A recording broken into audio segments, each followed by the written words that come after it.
Estamos en la serie ¿En qué creemos? Hemos hablado acerca de que creemos en un solo Dios. Hace 8 días mirábamos que creemos en la iglesia, creemos en el pueblo llamado por Dios para impactar y ser luz donde el Señor nos lleve.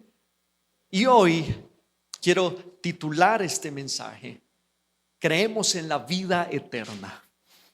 Filipenses 1:21 dice: porque para mí el vivir es Cristo y el morir es ganancia. Creemos en la vida eterna.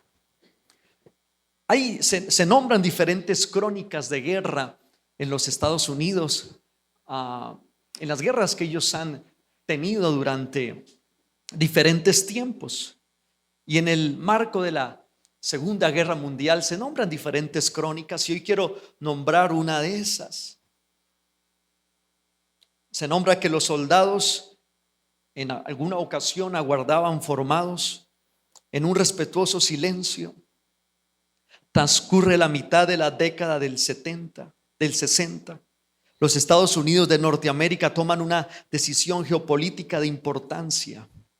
Reemplazan militar y políticamente a la decadente presencia del imperio colonial francés en Vietnam. Entre ellos hay padres de familia con sueños propios. Entre los que están formados ahí, esos soldados, hay personas con metas a largo plazo. Y también se encuentran formados los más jóvenes. Todos aguardan, formados en el imponente hangar aéreo, y están esperando alguna motivación que les dé un empujón hacia la batalla en Vietnam. En realidad es un duelo personal y sangriento entre estrategas del arte de la guerra que van a tener. Es una guerra imponente. Ahora el teniente coronel Hal Moore tiene que darles un discurso a sus soldados y a sus familias en la víspera de su entrada a combate. El siguiente domingo, el teniente coronel Hal Moore y sus jóvenes soldados tomarán tierra en la zona de aterrizaje X-Ray en el Valle Ladrán, una región de Vietnam que muchos han llamado como el Valle de la Muerte. Por eso el coronel Hal Moore sabe que no será una tarea sencilla, que no será una batalla sencilla, que no es un terreno sencillo. El general observa su tropa, observa a sus soldados con detenimiento, y luego lanza el desafío y pronuncia las únicas 2 promesas que les podrá hacer a ellos, a sus soldados. El general les dice: esta no será una batalla fácil, acaso ninguna lo sea. No obstante, solo puedo prometerles 2 cosas. La primera es que seré el primero en colocar un pie en territorio hostil y el último en retirarme del campo de batalla. Y la segunda, les doy mi palabra de honor de que no dejaré a nadie atrás. Todos, vivos o muertos, regresarán a casa. Y algunos dirán: bueno, qué alentador es eso. Pero aquí está un hombre de guerra, un general, Hal Moore, dando esa promesa. Quiero decirles que todos, vivos o muertos, van a regresar a casa. Y de una u otra forma esto crea un aliento también en el corazón de cada uno de los que conforman esa tropa, porque tendrán al menos un funeral digno de un héroe que quizás haya muerto en batalla. Estas palabras resuenan, y esta historia resuena también con la realidad del evangelio, porque Jesús, nuestro general, nuestro maestro, nuestro Señor, nos ha dado también esta promesa: todos, vivos Si estamos vivos cuando Él regrese, entonces dice la Biblia que nos arrebatará y nos tomará en un abrir y cerrar de ojos. Cierre y abra los ojos. En un abrir y cerrar de ojos, en un instante nos tomará y nos encontraremos con Él en las nubes. Y en las nubes habrá algo que se llama las bodas del Cordero. Habrá una gran cena para los que les gusta comer. En el cielo hay buena comida. Yo una vez preguntando me decía: Señor, eso suena raro. ¿Cómo es que en las nubes, sin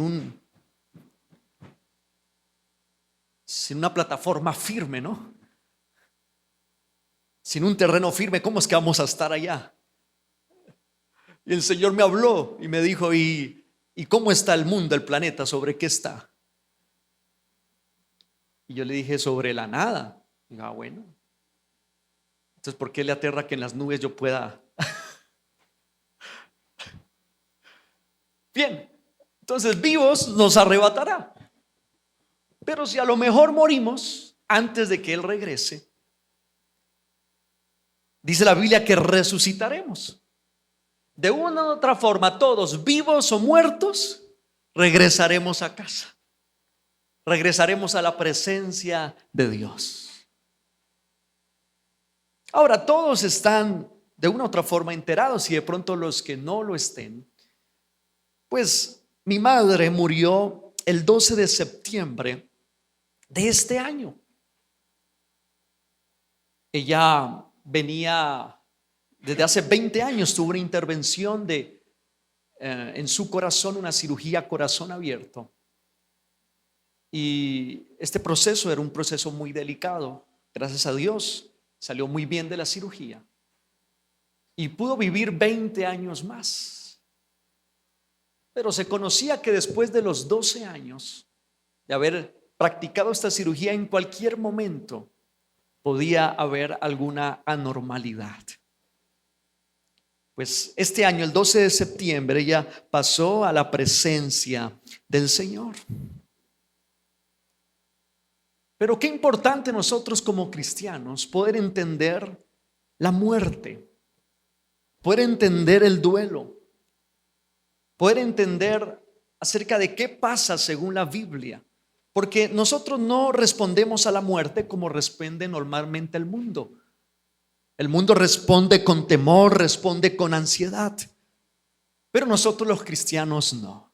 Y quiero hablar algunas cosas importantes acerca de la realidad de la muerte. Primero, la muerte física es segura. El 100% de los que nacen, si Jesucristo no regresa antes, vamos a morir. Todos mueren. Y no hay una reencarnación. Si yo me porté bien, entonces reencarno en una mejor persona. O algunos creen que reencarnan en una cucaracha o en una serpiente. Bien, no voy a decir ahí lo que creen que voy a decir. Pero Hebreos 9:27 dice: y de la manera que está establecido para los hombres que mueran una sola vez, y después de esto el juicio. Todos mueren. La muerte física es algo seguro. Segundo, esta vida no es el final de nuestra existencia. Y eso es importante entenderlo. Eclesiastés 3:11 dice: todo lo hizo hermoso en su tiempo y ha puesto eternidad en el corazón de ellos, sin que alcance el hombre a entender la obra que ha hecho Dios desde el principio hasta el fin. Dios ha puesto eternidad en nuestro corazón. No todo termina con la muerte física. Nuestra existencia no termina con la muerte física, porque somos eternos. Somos eternos. Y por eso miramos que en la Biblia se menciona, primera de Pedro 2:11, dice que somos peregrinos. Dice: amados, yo ruego como a extranjeros y peregrinos que os abstengáis de los deseos carnales que batallan contra el alma. Somos extranjeros en este mundo, somos peregrinos, estamos de paso. Pero también la Biblia dice que somos ciudadanos del cielo. Filipenses 3:20 dice: en cambio, nosotros somos ciudadanos del cielo, de donde anhelamos recibir al Salvador, al Señor Jesucristo. Somos ciudadanos del cielo. Estamos por un tiempo acá, pero somos eternos. Mi mamá entendía esto. Mi mamá sabía que era una persona con vida eterna, que tenía eternidad en su existencia. Tercero, nada sucede en esta vida sin que Dios no lo permita. Por eso la realidad de la muerte no tomó por sorpresa ni a mi madre, ni toma por sorpresa a nadie que crea en Él. La Biblia dice en Mateo 10, 29 al 30, no se venden dos gorriones por una monedita. Sin embargo, ni uno de ellos caerá a tierra sin que lo permita el Padre. Él tiene contados aún los cabellos de la cabeza. Bueno, de los que todavía tenemos cabellera. Si a algunos veo que entonces nada cae a tierra sin que lo permita el Padre. Todo obedece también a la autoridad, a la voluntad soberana de Dios. Y eso hay que entenderlo. Pero también cuando hablamos de la muerte, también es importante entender en cuarta instancia que la muerte no nos separa del amor de Cristo Jesús. La Biblia dice en Romanos 8, 37 al 39, dice, sin embargo, en todo esto somos más que vencedores por medio de aquel que nos amó. Pues estoy convencido de que y me ayuda a repetir esto los que alcanzan a leer, ni la muerte, ni la vida, ni los ángeles, ni los demonios, ni lo presente, ni lo porvenir, ni los poderes, ni lo alto, ni lo profundo, ni cosa alguna en toda la creación podrá apartarnos del amor que Dios nos ha manifestado en Cristo Jesús nuestro Señor. Amén. Entonces, mi mamá no murió porque Dios no la amaba. Al contrario, murió porque Dios la amaba tanto que ya la deseaba en su presencia. La muerte no ganó la victoria. La enfermedad no ganó la victoria. En un instante mi madre estaba en un lugar sin enfermedad. Estaba sin ningún dolor, sin defecto alguno. Cristo es el que gana. Él es nuestra victoria porque la muerte no nos separa del amor que es en Dios, Cristo Jesús nuestro Señor. Amén.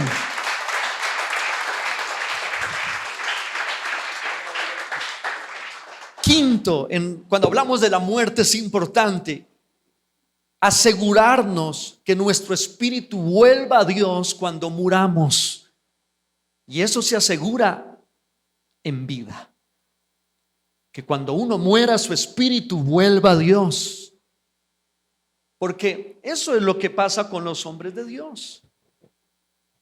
El único que sintió tal vez esa agonía de la muerte fue Jesucristo. Pero Jesucristo sintió la agonía de la muerte y le dijo: Padre, si es posible, pasa de mí esta copa. Pero le tuvo terror a la muerte, no por la muerte en sí, sino porque Él iba a cargar los pecados del mundo. Y los pecados crean separación entre Dios y el hombre. Esa agonía. Y dice la Biblia que el Señor bajó al Seol. Él tuvo lo que se llama muerte eterna, bajó al infierno, a un lugar de tormento. Él ya murió por nosotros y vivió esa agonía, pero al tercer día resucitó. En cambio, pero Él lo hacía con un propósito. En cambio, cuando uno mira, por ejemplo, Esteban, un hombre de Dios, cuando él iba a morir, él sabía que su espíritu volvía a Dios. Él estaba seguro. Y por eso dice en Hechos capítulo 7, 55 al 60, dice: pero Esteban, lleno del Espíritu Santo, fijó la mirada en el cielo y vio la gloria de Dios. Mientras lo apedreaban, Esteban oraba: Señor Jesús, decía, recibe mi espíritu. Luego cayó de rodillas y gritó: Señor, no les tomes en cuenta este pecado. Y cuando hubo dicho esto, murió. Pero él estaba viendo la gloria de Dios, no estaba viendo espantos y fantasmas y tormento, no.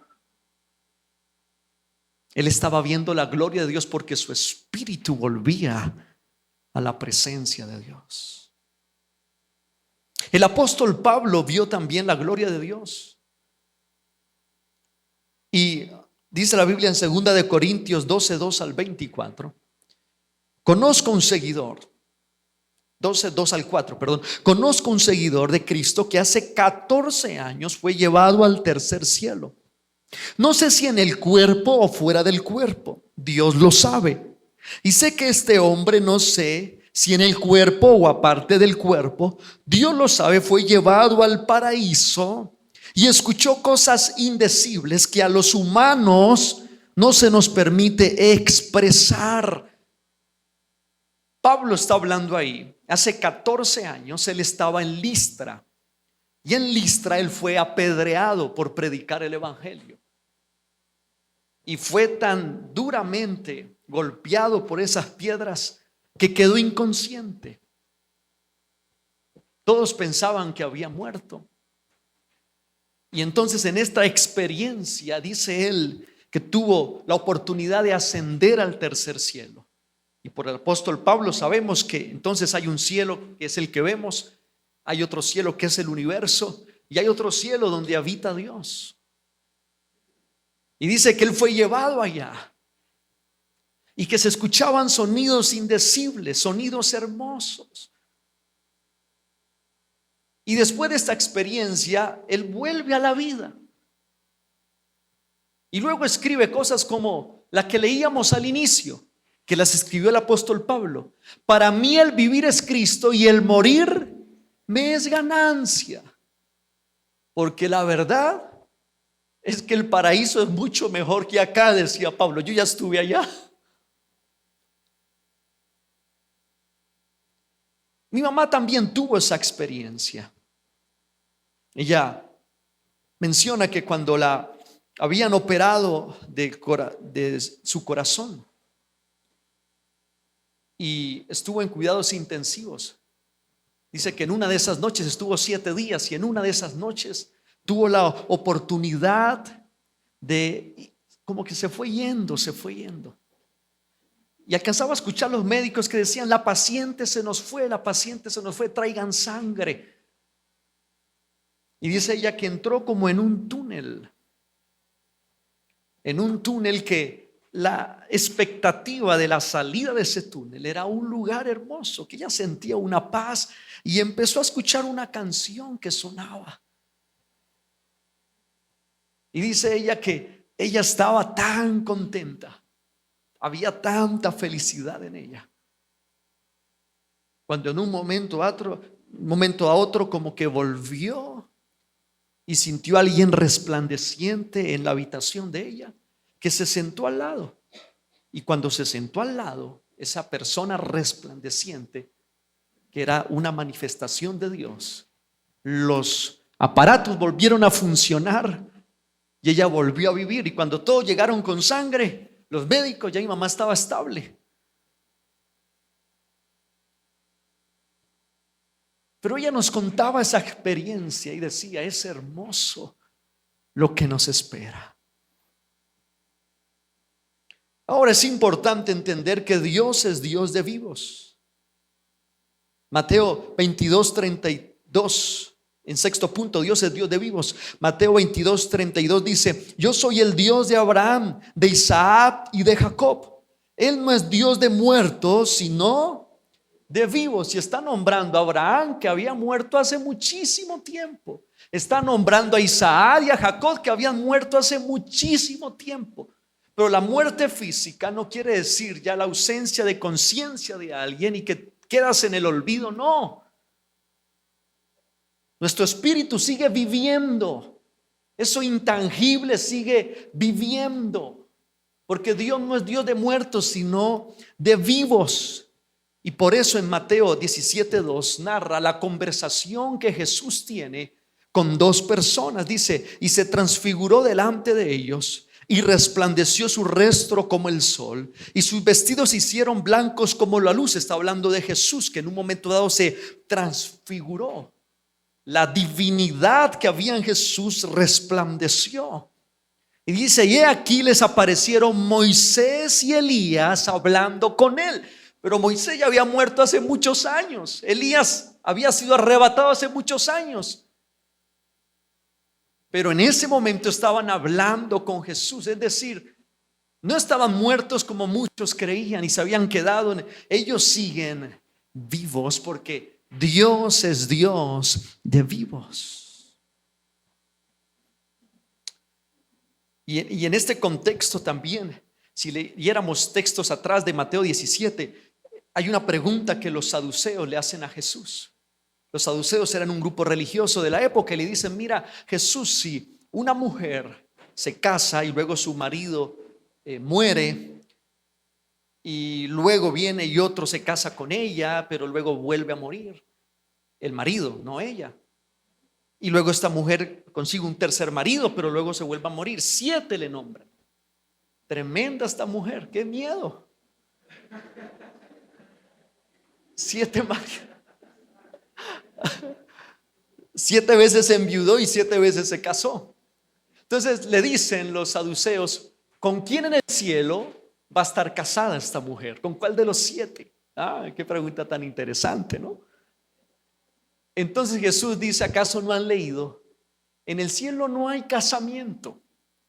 Es decir, hombres, aprovechen su esposa ahora. Mujeres, aprovechen su esposo ahora, porque en el cielo no hay matrimonio. Solteros, cásense ya. No, molestando. Algunos van a salir de una vez ya a proponer, comprar la argolla. Tranquilos, con paciencia. Si el Señor viene antes, a lo mejor no era lo tuyo el matrimonio. Pero en el cielo no hay matrimonio, no hay casamiento. Por eso hay que pelear menos en casa, entendernos más, comprendernos más, vivir cada vez mejor con nuestra pareja. Ahora, por eso en Cristo Jesús tenemos una esperanza viva. Nuestros cuerpos físicos mueren, pero nuestro espíritu sale. Y lo único que retiene nuestro espíritu es que nuestro corazón todavía palpita. Lo único que retiene nuestro espíritu. Pero una vez el corazón deja de palpitar, el espíritu vuelve a Dios. Si en vida preparaste que tu espíritu vuelva a Dios. Séptimo, en Cristo Jesús no debemos temerle a la muerte. Filipenses 1, 21 al 24 dice: porque para mí el vivir es Cristo y el morir es ganancia. Ahora bien, si seguir viviendo en este cuerpo representa para mí un trabajo fructífero, ¿qué escogeré? No lo sé. Me siento presionado por 2 posibilidades, dice el apóstol Pablo. Primer posibilidad dice: deseo partir y estar con Cristo, que es muchísimo mejor. Pero por el bien de ustedes es preferible que yo permanezca en este cuerpo. Entonces dice Pablo, estoy aquí en 2 disyuntivas, 2 posibilidades. Deseo partir, pero la verdad es que todavía me necesitan. Los cristianos no debemos temerle a la muerte, pero tampoco debemos buscar la muerte, aunque sea muchísimo mejor. Porque a la final lo que nos asegura estar en la presencia de Dios es hacer la voluntad de Dios. Y si nosotros todavía respiramos en este cuerpo físico, es porque Dios todavía tiene planes y tiene propósitos con nosotros. Todavía hay cosas por hacer en este mundo. Todavía hay que conquistar familias para Él. Todavía hay que conquistar personas para su reino. Todavía hay mucho por hacer. Tienes que ver tus hijos crecer, levantar una familia para Dios. Mientras vivamos, hay planes y hay propósitos. Y dice Pablo, pues yo quisiera irme, pero no puedo porque hay propósitos del Señor. La muerte debe agarrarnos accidentalmente. Debemos amar la vida, esta vida, porque Dios tiene propósitos y planes, amén. Pero eso no nos debe llevar a temer a la muerte, porque esto es lo que decía el apóstol Pablo. Ahora, la pregunta que me surge es: ¿le temes a la muerte? ¿Le tememos a la muerte? Porque es importante prepararse, ¿saben? Si podemos colocar el instrumental, es importante prepararse para la muerte. Aunque no le tememos, si hoy le temes a la muerte, es importante que te prepares, porque es algo que puede ocurrir a niños o a jóvenes o adultos o ancianos. Algunos dicen: su mamá murió joven. Y bueno, si miramos, si nuestro ritmo, nuestro umbral de vida son 70, 80, 90 años, decimos sí. Pero nuestro paso por la tierra obedece más a un propósito de Dios. Si hay alguien que uno hubiera querido que durara 100 años en esta tierra, y si no más, hubiera sido Jesucristo, ¿sí o no? Tanta bendición que trajo al mundo, pero su propósito eran 33 años.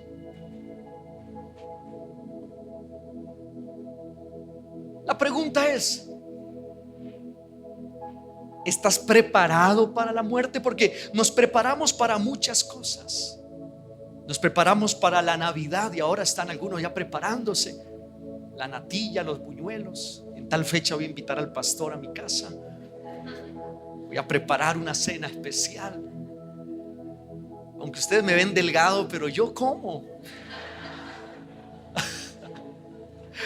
Ya muchos están, ya el arbolito, ¿cierto?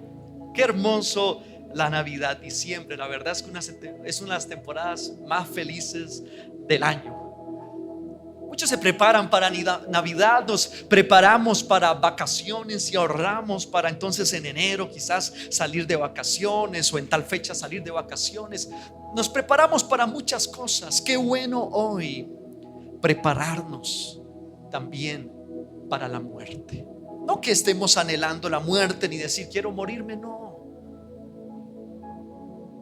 Pero como decía mi mamá, hay que vivir como si nos demoráramos 100 años. Hay que soñar, como si nos demoráramos 100 años sobre la tierra. Pero hay que vivir como si hoy fuera nuestro último día. Hebreos 9:27 dice: así como está establecido que los seres humanos mueran una sola vez y después venga el juicio. Es importante prepararse porque luego viene el juicio. Vamos a ser juzgados de acuerdo a lo que hicimos en esta tierra. Mateo 10:28 dice: no teman a los que matan el cuerpo, pero no pueden matar el alma. Teman más bien al que puede destruir alma y cuerpo en el infierno. No teman al que puede destruir el cuerpo. El que puede destruir el cuerpo, este cuerpo puede ser la enfermedad, puede ser una persona con un arma, con una pistola, puede ser un accidente. Eso puede matar este cuerpo. Pero Jesús dice: no teman al que puede matar el cuerpo, más bien teman al que puede destruir el alma y cuerpo en el infierno. Ahora, este que puede destruir el alma y cuerpo en el infierno no es el diablo, porque el diablo no puede enviar gente al infierno. Él puede tentarnos, él puede culparnos, puede hacer mucha clase de males, pero el único que puede enviar personas al infierno es Dios, porque Él es el juez. Las personas tendrán que rendirle un día cuentas es a Dios, porque Él es el juez, Él es el dueño del tribunal.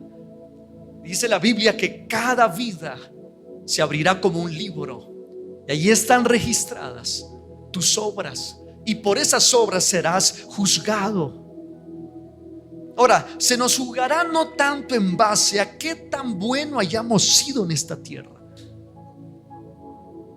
Se nos juzgará por el hecho de qué hicimos con Jesucristo. Porque Dios vino, se hizo humano y se sacrificó por nosotros en la cruz. Tú y yo, ¿qué hicimos con ese sacrificio? ¿Qué hicimos con Jesús? ¿Qué hicimos con esa manifestación de Dios? ¿La recibimos? ¿Recibimos ese sacrificio? ¿Aceptamos ese sacrificio con todo nuestro corazón? ¿O lo hicimos tal vez una religión? Una religión que nos servía para visitar a Dios el domingo un ratito, pero que no se meta el resto de mi vida, que no se meta el resto de mi semana. ¿Qué hemos hecho con Jesucristo? Lo que debemos temerle o temer de la muerte es el pecado. A eso debemos temerle, el pecado. Porque si tenemos una vida que no ha sido cubierta con la sangre de Jesucristo y morimos sin Cristo en nuestras vidas, nos espera una eternidad sin Dios.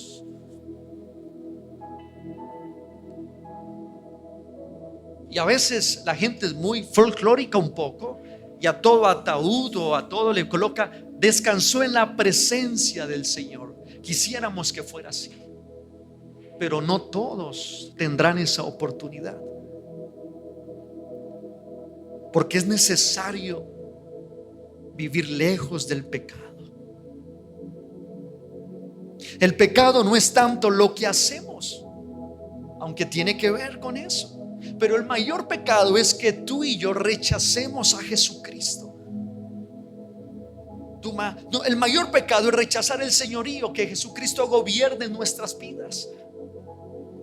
Y por eso lo que nos esforzamos como iglesia es ser discípulos de Jesús. Ahora quiero invitarte a examinar tu vida. Quiero hoy invitarte a hacer una introspección en tu vida. ¿Has hecho a Jesús el Señor de tu vida? Cuando yo le digo a Jesús: tú eres mi Señor, estoy diciendo: yo estoy dispuesto a obedecer tus órdenes porque eres mi Señor. ¿Has hecho a Jesús el Señor de tu vida? Eso es importante. Eso nos prepara para la eternidad con Dios. Lo segundo también que debemos entender es que Jesús, el deseo de Jesús es que compartamos su mensaje con nuestra familia, con amigos, con personas. Porque eso dijo Él: vayan y prediquen el evangelio a toda criatura. El que cree y sea bautizado será salvo, el que no crea será condenado. Vayan y compartan. Hay un deseo de Jesús de que compartamos su mensaje con las personas. Compartes de Jesucristo a los demás. En el último mes, ¿a cuántas personas les has compartido de Jesucristo?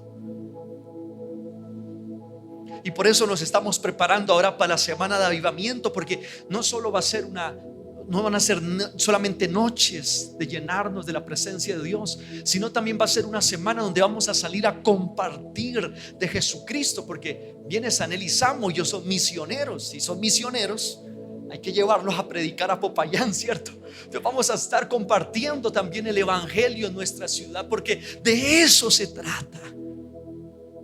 Porque el mejor regalo en esta Navidad que se aproxima para las personas, para tu familia, no es un carro a control remoto que se lo puedes dar a tus nietos o a tus hijos. No es una invitación a comer, que también la podemos hacer. El mejor regalo en esta Navidad es decirles a ellos: necesitamos creer en Jesucristo. Él es el camino, la verdad y la vida. Él me ha transformado y desea transformarlos a ustedes y darles vida eterna también.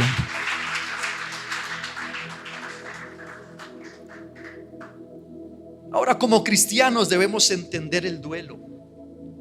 Cuando sucede la muerte, y aunque todo lo que hemos visto son las promesas del Señor y nos dan ánimo, también se vale llorar. Y si alguien ha perdido un ser querido en el último tiempo, se vale llorar. Porque hay muchos que le dicen a las personas: sea fuerte. Pero ser fuerte no significa no llorar. La Biblia dice: bienaventurados los que lloran, porque ellos recibirán consolación. Ser fuerte es que lloro, soy consolado por el Espíritu Santo las veces que sea necesario, pero me vuelvo a levantar, porque hay que seguir trabajando, cuidando a mi familia, cumpliendo los propósitos de Dios, hasta que mi paso o hasta que mis días sean cumplidos sobre la tierra. ¿Quién lo determina? Dios. La Biblia dice en 1 Tesalonicenses 4:13 al 14: hermanos, no queremos que ignoren lo que va a pasar con los que ya han muerto, para que no se entristezcan como esos otros que no tienen esperanza. La tristeza, aquí dice no se entristezcan, pero no se entristezcan es por la esperanza que nosotros tenemos. Porque yo he asistido a funerales también no cristianos, y a veces es desgarrador ver cómo hay tanto dolor en esos funerales. Inclusive las personas quieren tirarse al hueco con sus seres queridos. Es desgarrador, porque no tienen la esperanza que nosotros tenemos. Pero ¿cuántos aquí fueron al funeral de mi mamá? Es totalmente diferente. Se respira esperanza, se respira gozo, porque alguien terminó bien la carrera, porque guardó su fe hasta último momento, y porque le espera la corona de vida que Dios ha prometido para los que le aman. Es diferente. Ahora, cuando hablamos del duelo y hablamos de llorar, no lloro por mi mamá.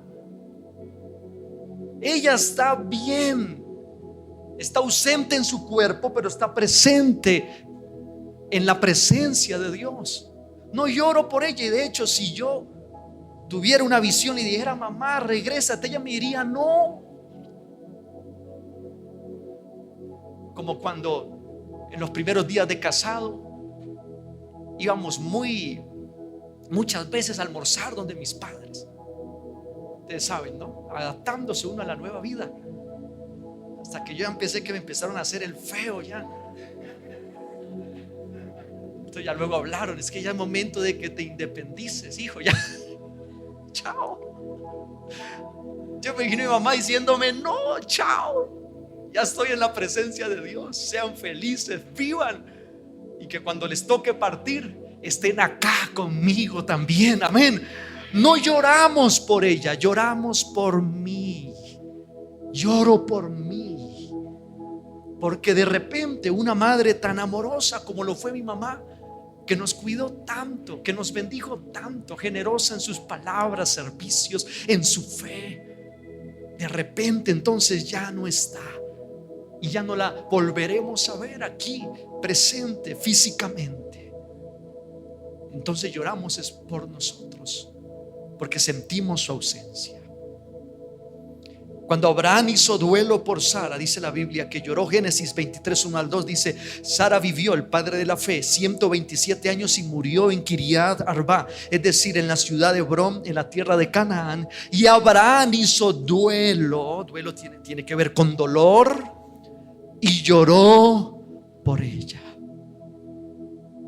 Y lloró por ella. Lloramos por nosotros. Hay que llorar todo lo que sea necesario. En estos meses que llevamos he llorado muchos días por la ausencia de mamá. Y hay que ya orar y desahogarnos y permitir que la presencia del Espíritu Santo descienda. Si se necesita o se requiere acompañamiento profesional, también lo puedes hacer. Pero es un estado normalmente que dura de 6 meses a 1 año, esa aceptación. Pero todo lo podemos en Cristo, amén, que nos fortalece. Ahora vuelvo: ¿estás listo para la muerte? Porque Isaías 55, 6 y 7 dice: busquen al Señor mientras puede ser hallado, llámenlo mientras se encuentra cerca. Que dejen los impíos su camino y los malvados sus malos pensamientos. Que se vuelvan al Señor nuestro Dios, y Él tendrá misericordia de ellos, pues Él sabe perdonar con generosidad. Busquen a Dios mientras Él puede ser hallado. Hay que buscarlo al Señor en este tiempo. Hay que reemplazar esos domingos de sancocho, de paseo, de trote, de ciclomontañismo.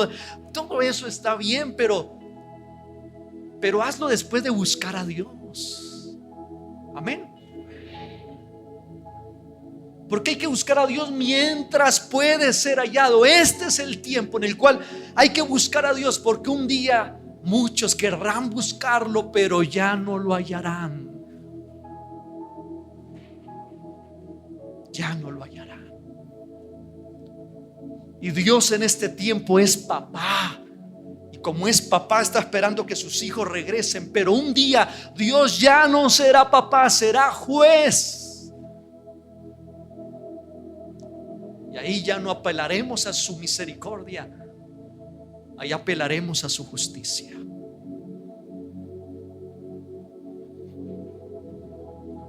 Por eso yo puedo decirles hoy con toda seguridad que yo estoy listo. Yo estoy listo para la muerte. Sea que me toque partir hoy, o sea que me toque partir dentro de 70 años, yo estoy listo para la muerte.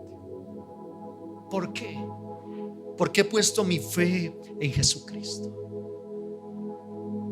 Porque me esfuerzo. No soy perfecto, pero me esfuerzo por vivir una vida agradable al Señor. Tú también puedes tener esa seguridad. Hola, soy Steven Peña, pastor de la iglesia Jesús Home. Nos alegra que estés aquí. Si este mensaje te gustó, lo puedes compartir con amigos, suscribirte a nuestro canal y de esta manera gozarás de todo nuestro